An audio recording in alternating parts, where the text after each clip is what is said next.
Ukraine যুদ্ধে ব্যবহারের জন্য রাশিয়াকে কামানের গোলা বা আর্টিলারি শেল দিয়েছিলেন উত্তর কোরিয়ার শাসক কিম জং উন। এবার কিম জং উনকে 24টি সদ্যজাত ঘোড়া উপহার দিয়েছেন রুশ প্রেসিডেন্ট ভ্লাদিমির পুতিন।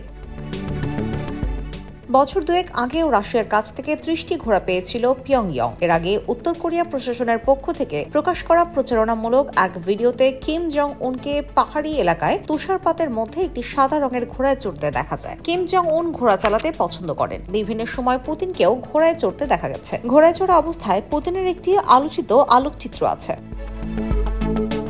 এতে দেখা যায় খয়েরি রঙের ঘোড়ায় বসে আছেন পুতিন। তার পরনে সেনা ট্রাউজার, গলায় সোনার চেইন, চোখে সানগ্লাস।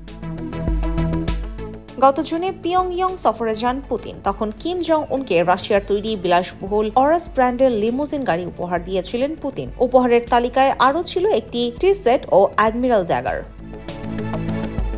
এই সময় পুতিনকে বন্ধুত্বের নিদর্শন হিসেবে একজোড়া পোংসান জাতের কুকুর উপহার দেন কিম জং উন। এই কুকুর শিকারের কাজে ব্যবহার করা হয়। পুতিন উপহার পান অনেকগুলো চিত্রকলা, পাশাপাশি নিজের আবক্ষ মূর্তিও পান তিনি। এদিকে গত আগস্টে কিম জং উনের জন্য 447টি ছাগল উপহার পাঠান Putin. IBTV USA, New York.